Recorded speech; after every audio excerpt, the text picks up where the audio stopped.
مهمو خبرونو سرټکي اورئ.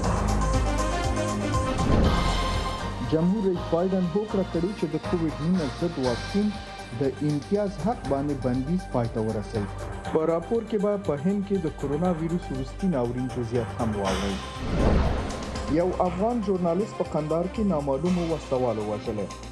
یوه ورځ مخکې طالبانو د افغانستان رسنیو ته په اړخ نیولو ګواښ کړی او یوازې پاتې افغان یهود وایي که امنیتي ستونزې کمې نه شي کیدای شي وطن پرېږدي.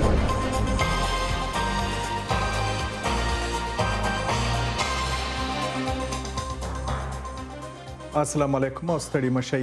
تاسو د امریکا غږ آشنا ټلویزیون د پنجشنبې خپرونه ګورئ.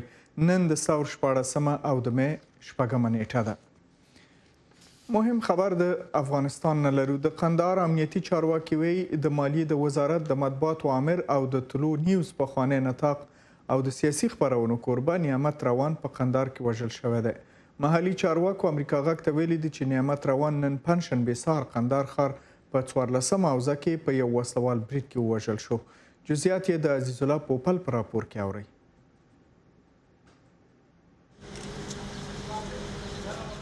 د ژورنالیست نعمت روان جنازه له روغتون څخه د هغه پلرنۍ سیمې زابل ته انتقالیږي.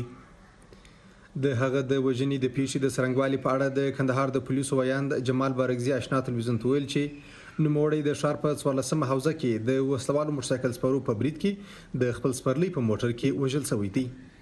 د کندهار مطبوعاتیان د پیښې غندنه کوي او له امنیتي ادارو څخه د پیښې د څرنګوالي دقیقه څېړنه غواړي. موږ په رښتیا هم ډېر خواشیني یو ځکه دا لومړنۍ پیښه نه ده چې په کندهار کې کېږي یا په دې حوزه کې کېږي. دې څخه مخکې په هلمند کې الیاس دایي و، د هغه څخه مخکې عبدالمنان ارغند و. وضعیت یو ډول اندېښمنونکی دی ځکه تېره ورځ تازه طالبانو هم ګواښ کړی و او امنیتي ملي عمومي ریاست لخوا څخه هم ځینې داسې څرګندونې سوي وې. ټول خلک په تشویش کې دي او خبریالان ژوند ډېر په ستونزو کې دي او ژوند یې تر ګواښ لاندې دی. که څه هم په کندهار ښار کې غلچکي بریدونه نږدې هره ورځ ترسره کیږي، خو پولیس مقامات وایي چې لا هم د نعمت روان د وژل کېدو د انګیزې د څرنګوالي لپاره پلټنې دوام لري. خو د کندهار میشت خبریالان وایي چې ژورنالیست نعمت روان پر داسې وخت وژل کیږي چې خبریالانو ته تازه ګواښونه پیښ شوي.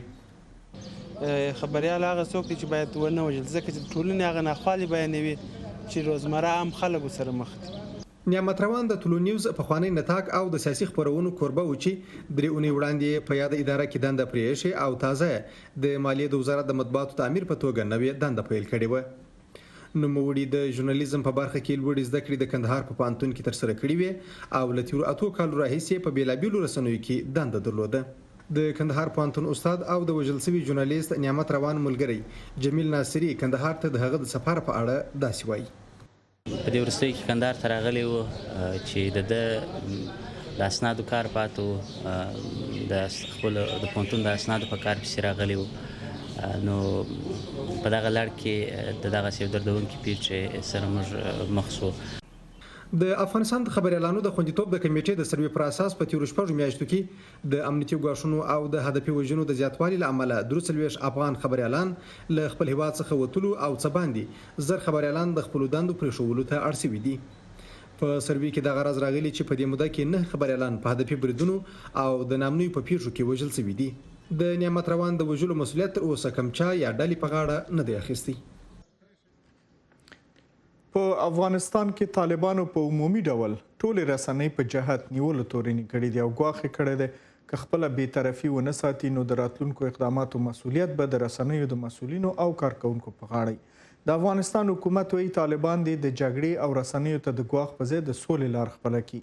حکمت سروش نه یې جزئیات واورئ. په کندهار کې د طلوع نیوز پخوانی خبریال او د مالیې وزارت د مطبوعاتو مسؤل نعمت روان وژنې په پراخه کچه غبرګونونه راپورته کړي. طالبانو ویلي چې په دغه پیښه کې لاس نه لري، خو تر دې یوه ورځ وړاندې رسنیو ته خبرداری ورکړی و چې خپله بېطرفي وساتي، که نه د راتلونکو اقداماتو مسؤلیت به د دوی پر غاړه وي. موږ د وضعیت د نظامي کېدو او جګړې پلویان نه یو. زموږ لومړیتوب سوله ده. طالبانو په تېرو 2 ورځو کې جګړه شدیده کړې خو په هر سنګر کې یې ماتې خوړلې. نو د دې وار رسېدلی دی چې طالبان د جګړې د تحمیلولو او رسنیو ته د ګواښ پر ځای واقعیت درکړي او د جګړې په ډګر کې د بریالیتوب له ناسمې محاسبې لاس واخلي. بخیر.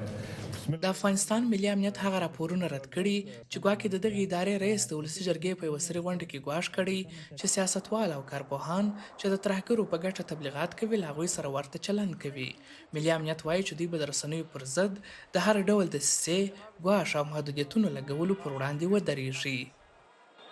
نه ذبیح‌الله مجاهد نه آقای سراج رئیس امنیت ملی افغانستان این حق ندارند که رسانه ها را و خبرنگارا را تهدید بکنند. تهدید خبرنگاران و تهدید رسانه ها در حالتی که ما به طرف صلح میریم میتونه عواقب زیانباری هم به رسانه های افغانستان و هم به روند صلح داشته باشه. په افغانستان کې پر خبريالانو بریدونو او نامنیو د خبريالۍ کار ورځ تر بلې ستونزمن کړی دی. خبريالان وایي چې له روان وضعیت څخه اندېښمن دي او په کار ته چې نړیواله ټولنه د دغې ستونزې هواري لپاره لاس په کار سي. موږ د روان وضعیت څخه زیات اندېښمن یو په افغانستان کې چې دلته رسنۍ محدودیږي او د رسنیو باندې د دواړو طرف فشار زیاتیږي. دا په داسې حال کې ده چې همدغه رسنۍ دي چې قرباني ورکوي، خبريالانو ژوند دلته خوندي نه دی. نو موږ د نړیوالې ټولنې نه د امریکا نه غواړو چې د سولې په خبرو کې او همداسې دغه روان وضعیت ته د تغییرولو لپاره یو رول ادا کړي، کنه موږ به دغه شل کلنه لاسته راوړنه چې ازادي بیان د هغه به هم د لاسه ورکو. په کابل کې د امریکا او برتانیې سفارتونو په یوه ګډه اعلامیه کې د رسنیو پر وړاندې د طالبانو ګواښ غندلی او ویلي دي چې په کلکه د افغانستان د آزادو رسنیو ملاتړ کوي. حکمت سروش، د امریکا غږ آشنا ټلویزیون، کابل.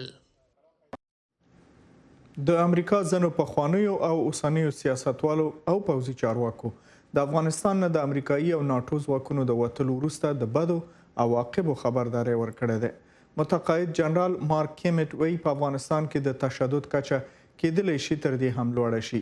جنرال کیمټ چې د امریکا د مرکزي قومندانۍ د ستراتیژۍ او پلان معین پاتې شوی دی، زموږ همکاري برېښنا عمرخیلي سره په مرکې کې ویلي دي چې امریکا به د افغانستان نه د وتلو د فیصلې څخه منصرفه نشي.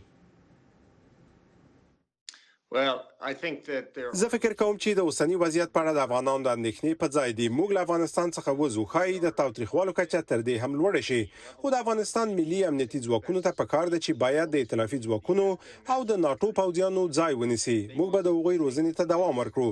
موږ به همدارنګه هغوی په تجهیزاتو سمبال کړو او په دې برخه کې به مرسته وکړو. خو دا د امکان څخه لري ده چې امریکا به له افغانستانه د وتلو له فیصلې لاس په سر شي، غیر له دې چې د تاوتریخوالو کچه ډیره لوړه شي. د هلمند په مرکز لشکرګاه ښار او شاوخوا ولسوالیو کې د طالبانو لخوا سخته جګړه روانه ده. ولایتي چارواکي ایرانیان هم ګرموي چې د طالبانو او القاعده سره په ګډه په بریدونو کې شریک دي. ایران د افغانستان د بې ثباتۍ نه څه ترلاسه کول غواړي؟ تر هر څه د مخه زه دغه استخباراتي راپور په اړه اعتراض لرم چې وايي په هلمند کې ایرانیان د القاعده او طالبانو ترمنځ جنگيږي. دا بې ساري او غیر عادي کار دی. موږ په تیر وختونو کې داسې څه نه دي لیدلي، خو موږ په هرات کې یو شمیر د پام وړ فارسي نژاد خلک په سیمه کې شته او البته چې ایرانیان د دوړو هیوادونو ترمنځ یو حایله سیمه غواړي، لکه څنګه چې هغوی په عراق کې هڅه کوي خپل اثر رسوخ او کنټرول وساتي چې بیا ایران ته مناسب احتمالي تاثیرات ولري. په پاکستان کې د طالبانو د اډو شتون څه پټه خبره نه ده. ډیر خلک دا پوښتنه کوي چې ولې امریکا هیڅ کله د طالبانو د دغو اډو په وړاندې جدي اقدام ونه کړ. زما په فکر ځواب دا دی چې پاکستان یو خپلواک هیواد دی او موږ د پاکستان له حکومت سره لنګدې کار کړی چې شمال لویدیځه ولایتونه د طالبانو له اثر رسوخ څخه خلاص کړو، چې طالبانو د دوړو هیوادونو په پولي ور باندې تګ راتګ کوي. دا یو لوی ستونزه ده چې باید د امریکا د حکومت په پرتله پاکستانی حکومت باید اقدام کړی وای. د امریکا دفاع وزارت یا پینټاګون ویلي له افغانستان د وتلو پر مهال به 14,000 قلمه تجهیزات ویجاړ کړي. دا کوم تجهیزات دي او ولې افغان امنیتي ځواکونو او پوځ ته نه ورکول کیږي؟ زه فکر کوم هغه ډول تجهیزات چې باید د افغانستان ملي امنیتي ځواکونو ته وسپارل شي هغه سپارل کیږي. د تجهیزاتو د سپارلو دغه بهیر د څو کلونو راهیسې روان دی. زه هغه تجهیزاتو څخه نه خبر چې تا ورته اشاره وکړه، خو زه ګومان کوم چې د هغه تجهیزات دي چې افغان حکومت او افغان امنیتي ځواکونه نه غواړي او د امریکا لپاره انتقالول ګران تمامېږي چې بیرته امریکا ته ولیږدوي. د افغانستان له جګړې نه څه زده کړې کولی شو؟ زما پاند اول درس مو چې له دې جګړې زده کړ هغه دا دی چې د امریکا د پوځ د وړتیا د ختمېدو مخکې د جګړې په اړه د امریکایانو زغم ختميږي. زما پاند دویم شی چې باید ورنزده کړو کو هغه د بغاوت ضد مبارزې د ټکی د ویلو په وخت په دې پوښو چې زموږ هدف د دې ټکی د ویلو څخه څه دی ځکه چې د بغاوت ضد مبارزې ټکی ډیرو کلونو راهیسي وایو خو په دې برخه کې مو محدوده بریا ترلاسه کړې ده. زما پاند دریم درس دا دی کله چې امریکا دښمن ته د ماتې ورکولو لپاره یو هیواد ځي نو باید د ملت جوړونې د اهدافو لپاره په هغه هیواد کې پاتې نشي. موږ په افغانستان کې د 12 کلونو لپاره په مستقیم ډول د طالبانو سره جګړه وکړه او نور کلونه د ملت جوړونې په برخه کې بوخت وو. امریکا د ملت جوړونې عادت نه لري او نه باید په دې برخه کې لاس ووهي. زه فکر کوم چې دا به هغه ستر درسونه وي چې موږ د افغانستان له جګړې زده کړی. یو وروستۍ پوښتنه د افغانستان اوسنی وضعیت د ویتنام د امریکا د پوځونو د وټلو سره څنګه پرتله کوي؟ څه ورته والی او څه توپیرونه لري؟ زه فکر کوم چې موږ په ویتنام کې واقعا یو ستره قوه پرېښودله. په 1915 کال کې د جنوبي ویتنام پوځ د سیمې د غوره پوځونو په جمله کې شمیرل کېدو خو امریکا پریکړه وکړه چې د شمالي ویتنام دودیزو وسلوالو ځواکونو برید وکړ د ویتنام ملاتړ نه کوي. خو په افغانستان کې داسې څه نه کیږي. د افغانستان حکومت د طالبانو د ډلې په وړاندې جګړه کوي چې په کم وسلو سمبال دي او په حقیقت کې پوځي وړتیا نه لري چې د جګړې په ډګر کې د ملي امنیتي ځواکونو ته ماته ورکړي. دا به دغه دوه خو لپاره یو جګړه وي چې وګورو څو غواړي د امریکا د محدود ملاتړ سره مبارزې ته دوام ورکولای شي. په ویتنام کې قضیه داسې و چې ویتنامیانو تر وروستۍ سلګۍ پورې جګړه وکړه. موږ به وګورو چې د افغانستان ملي امنیتي ځواکونه د خپل هیواد لپاره څه کولو ته چمتو دي.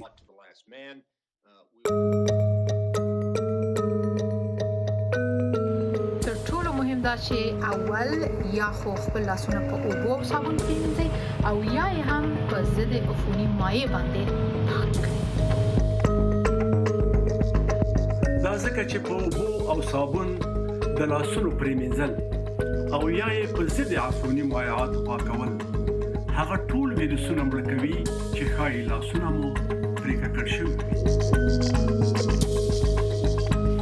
لږ تر لږه 6 فوټه یا یو متر واټن له هر چا نه چې ټوخیږي او یا پرنجېږي لرې اوسئ. که یو کس ټوخیږي یا پرنجیږي هغوی د خپل خولې او پزې نه ځینې وخت ځینې څاڅکي شیندي او کېدلی شي چې تاسو که ورته نږدې اوسئ دغه څاڅکي تنفس کړئ. د آشنا ټلویزیون نه خبرونه اورئ. د امریکې د جمهور رئیس جو بایدن حکومت هوکړه کړې ده چې د روغتیا په نړیوال سازمان کې د کووډ-19 ضد واکسین د امتیاز حق باندې بندیز پای ته ورسوي. په عین وخت کې د هند نه خبرونه رسیږي چې د کووډ ناروغان لا هم د درملنې ځای او امکانات نه لري. د دې دواړو مهمو خبرونو تفصیل د وحید فیضي نه اخلم چې د کانګرس د ماڼۍ د مخې نه راڅخه خپرونه کړې. فیضي صاحب ستړي مه شئ که په پیل کې راته معلومات داسې شریک کړئ چې جمهور رئیس بایدن څه وایي چې دا د کورونا ویروس ضد واکسین د تولیدي امتیاز حق باندې بندیز څنګه او کله به پای ته رسوي؟ آشنا صاحب تاسو لیدونکو ته سلام. د متحده ایالاتونو د سوداګرۍ استازي کاترین تای د حکومت دریځ د چهارشنبه په ورځ اعلان کړ. د امریکا د حکومت استازي کاترین تای وایي چې دا یو نړیوال روغتیايي ناورین دی او د کووډ-19 له کبله کوم فوق العاده شرایط چې رامنځته شوي دي فوق العاده اقدام ته اړتیا لري. میرمن کاترین زیاتوي چې د بایدن اداره د امتیاز حق خوندي ساتلو په برخه کې البته په دې باندې باور لري. بلخوا د ټاکنیزو مبارزو یوه ژمنه دا وه چې له همدې عمله بایدن تر سخت فشار لاندې و چې د واکسین د امتیاز حق خوندي ساتل معاف کړي. بلخوا په واشنګټن کې یو شمېر فعالینو لاریون کړی دی مظاهرې د چهارشنبې په ورځ وکړه چې او د ګڼو نړیوالو ادارو نه د بشري سازمانونو نه د نوبل جایزې د ګټونکو نه یې غوښتلي چې د کورونا ویروس د واکسین ضد البته کوم حق چې دی هغه بندیز باید ور باندې پای ته ورسیږي تر څو ټول هیوادونه وکولای شي په خپل واکسین تولید کړي. بلخوا په هند کې بیا د کورونا ویروس له کبله د تلفاتو شمیر له 226,000 کسانو څخه اوښتی دی. په هند کې د مړو د سوځولو لمبې پورته روانې وي چې یو شمېر کورنیو د خپلو عزیزانو په ویر کې ماتم کاوه. ځینې ورسره وروستی دیدن او خدای پاماني کوي.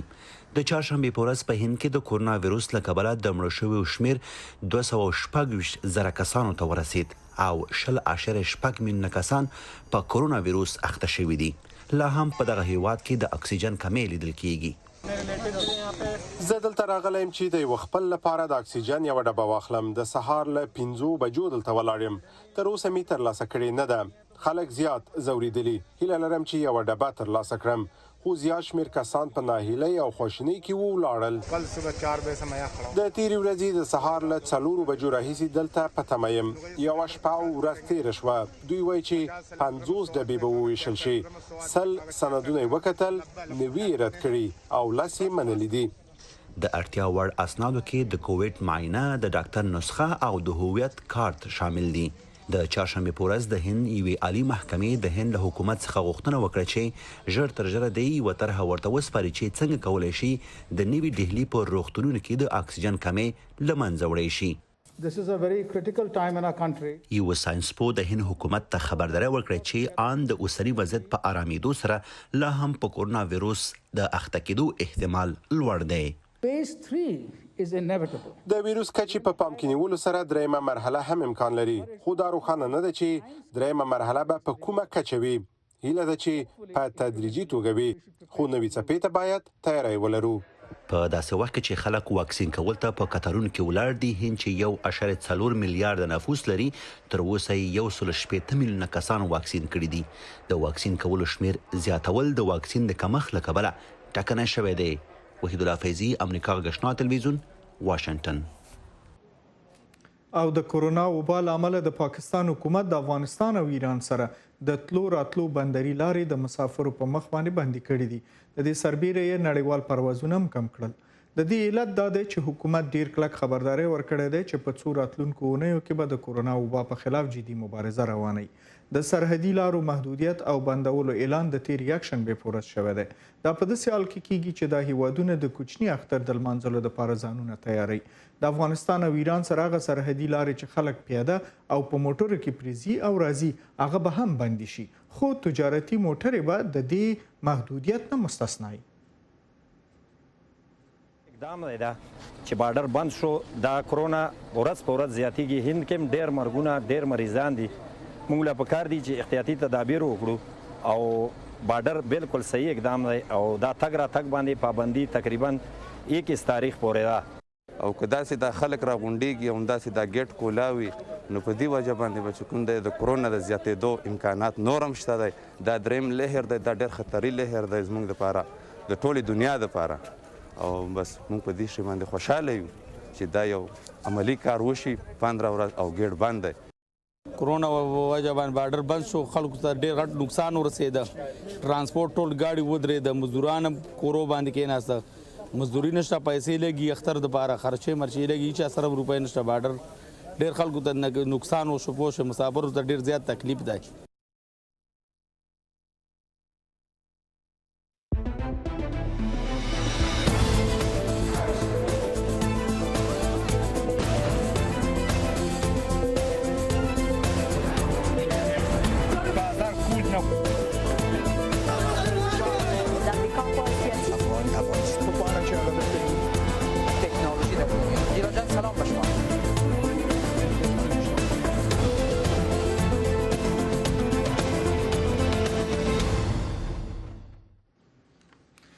د نړۍ خبرونه اورئ. اروپایي اتحادیې نن پنجشنبې دې ته چمتووالی وښودو چې امریکا، کاناډا او ناروې ته اجازه ورکړي د دوی په یو نظامي پروژه کې ګډون وکړي.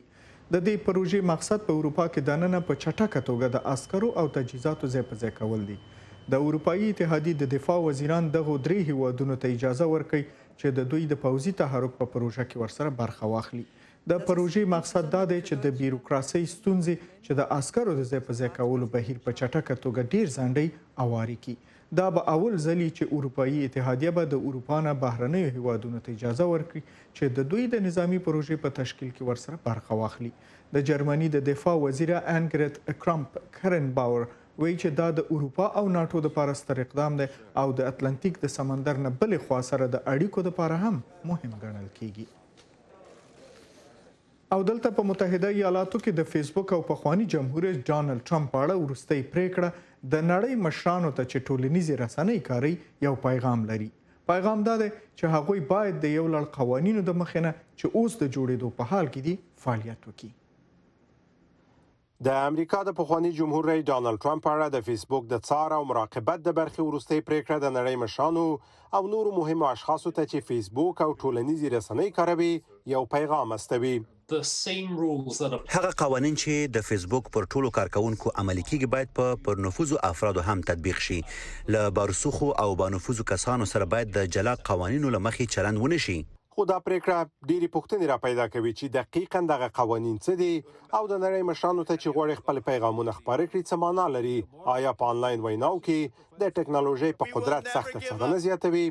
روانه اونۍ د خبریالانو، فعالینو او مدافع وکیلانو یو مشترک هیئت وویل چې د ټولنیزو رسنیو دغه شبکې پر ځای پریکړه وکړه چې د کانګرس پر ودانۍ د برید له هڅولو وروسته د ټرمپ اکاونټ بند کړ، خو د نامعلوم وخت لپاره د محدودیت په اړه تېروتنه کړې ده. یاد بورډ فیسبوک ته 6 میاشتې وخت ورکړ چې د ټرمپ د اکاونټ په اړه وروستۍ پریکړه وکړي. فیسبوک وایي چې په دقت سره به د یاد هیئت سپارښتنې بررسي کړي. فیسبوک په یو شکل دا پریکړه د څارنې مجلس ته راجع کړه، خو څارنې مجلس مسله بیرته فیسبوک ته راجع کړه او ویل چې نه، دا ستاسو پورې اړه لري. تاسو باید خپل تګلاره روښانه کړئ او بیا پریکړه وکړئ چې آیا دا کس پرې عمل کوي کنه. ایما الونزو وایي چې د څارنې مجلس د بیان د ازادۍ او د خلکو د ساتلو له یو پیچلي حالت سره مخ وو. په نړیوالو بشري حقوقو کې ټول د بیان د ازادۍ له قوي حق څخه برخمن دي، خو دا هم ویل شوي چې ځینې ویناوې کولی شي په نړۍ کې د واقعي تاوتریخوالو لامل شي. د پریکړې په اړه بیلابیل غبرګونونه څرګند شوي دي. په امریکا کې محافظه کار قانون جوړونکي د ټرمپ د فیسبوک پاڼې بندول غندي، خو نور بیا وایي چې نوموړی باید د تل لپاره محروم شي. ټرمپ د پریکړې په اړه څه نه دی ویلي، خو د چهارشنبې په ورځ د خپل نوې پاڼې په اړه د ټکنالوژي پر کمپنیو انتقاد وکړ. د څارنې مجلس وایي یو شی چې باید بدل شي هغه دا دی چې د نړۍ مشرانو ته باید استثنا نه وي موجوده چې د مسالې خبري ارزښت ته پکتو که هر څومره جنجالي او یا غیر دقیق وي وکولای شي مسایل په ټولنیزو رسنیو کې خپاره کړي.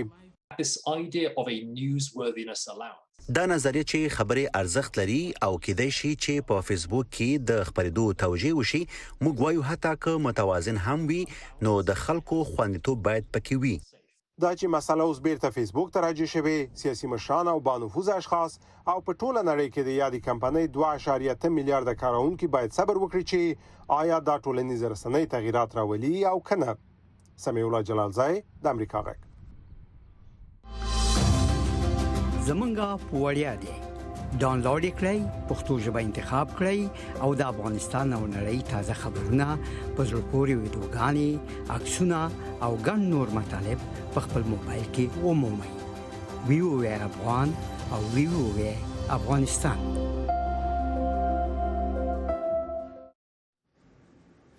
پاموکي په افغانستان کې د یو خاص اقلیت ژوند ته په افغانستان کې پاتې وروستي يهود وایي د طالبانو تر راتګ وړاندې تصمیم لري چې افغانستان پریږدي او اسرائیل ته لاړ شي.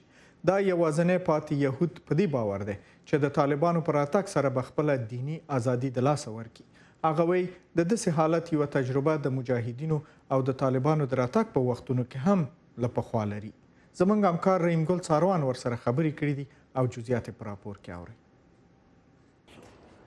زابولان سمنټوف چې په افغانستان کې د وروستي يهودي په حیث مشهور دی، اوسنی روان حالات د ځان او د خپل دین په ګټه نه بولي او وایي چې د سکال په اوږدو کې په پام کې لري چې افغانستان پریږدي او اسرائیل ته کډه شي. انشالله تا اشما گفته نمیتونم تا طالب به خدا تا نرم که امی افغانستان با من امی بخشش هم بدی دیگه نمیم دیگه.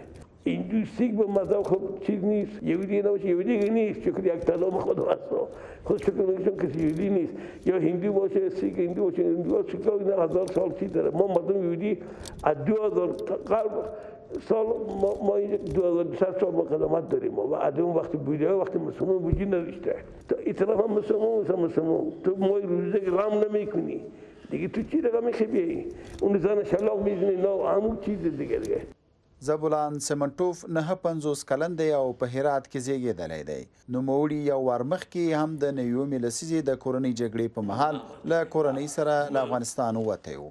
میرمن بچی او نوره کورنۍ په اسرائیلو کې اوسي. خدای وایي چې افغانستان سره د مینې له امله تر دې مهاله دلته اوسېده.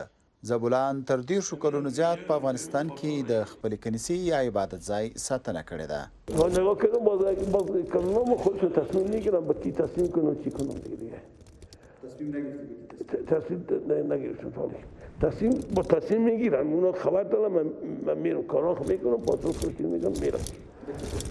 خب میرم اینجا هست کسی هست یک نگاون بشنن چی بشنن تو چی میشه تو دنیا چی میشه. زابلان سیمنتوف په افغانستان کې پیدا شوی کلونه دلته عمر تیر کړی. اوس وایي چې د روانو وضعیت نه متاثر شوی او افغانستان پرېږدي. خدای اوس هم په دې باور دی چې د دایم لپاره افغانستان نه پرېږدي.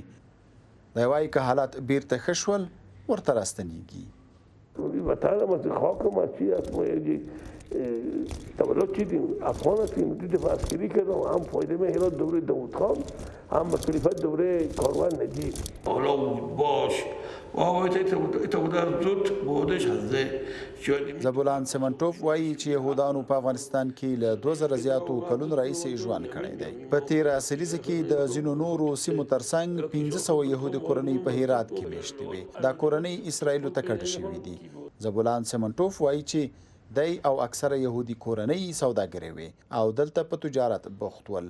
که زبولان له افغانستان لاړ شي نو په افغانستان کې به نور هیڅ یهودي نه وي. رحیم ګل څاروان، آشنا تلویزیون، کابل. په خوله، پزه او سترګو د لاس وهلو نه ډډه وکړئ ځکه کیدای شي لاسونه مو په ویروس ککړ ځای باندې وهلي وي. ویروس له همدې لارې ستاسو وجود ته داخليدای شي او تاسو ناروغولای شي. نو د تنفسي سیستم نظافت مراعات ستونزې لري او یا هم تبه لري د خپل ډاکټر نه لومړی وخت وغواړئ. د خپلو سیمه ییزو روغتیایي چارواکو په مرسته عمل وکړئ. ماسک مو د ویروسونو په مقابل کې ژغوري او د میکروبونو په مخنیوي کې درسره مرسته کوي.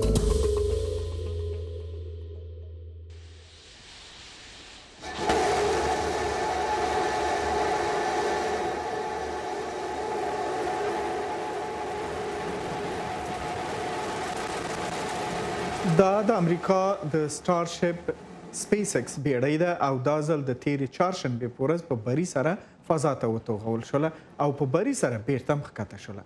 د سټارشپ فضایي بیړۍ 4 ځلې مخکې هم دا هڅه کړې وه.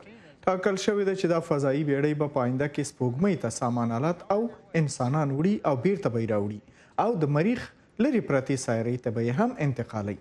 د سټارشپ د دې فضایي بیړۍ پرمختللې بڼه چې د ګولۍ په څیر ده د چهارشنبې په ورځ فضا ته د کمپنۍ د ازمویلو د ساحې نه وتوغول شوله. تقریبا تر 10 کیلومترو پورې د مکسیکو د خلیج په سر یې پرواز وکړو. تر هغې وروسته په افقي ډول بیرته راښکته شوله. تر دې مخکې 4 ځلې هڅه شوې وه خو په نتیجه کې یې د همدې بیړۍ د پرواز مخکې او یا وروسته چاودلې وه. مګر دا ځل هر څه په بریالیتوب سرته ورسېدل. او د آشنا ټلویزیون خپرونه په همدې سره پای ته رسیږي. هیله ده چې د امریکا غږ آشنا ټلویزیون او راډیویي مطالب په انټرنیټي پاڼو باندې هم ولولئ، ویې ګورئ او د دوستانو سره مو هم شریک کړئ. تر بیا هم په خدای سپارم.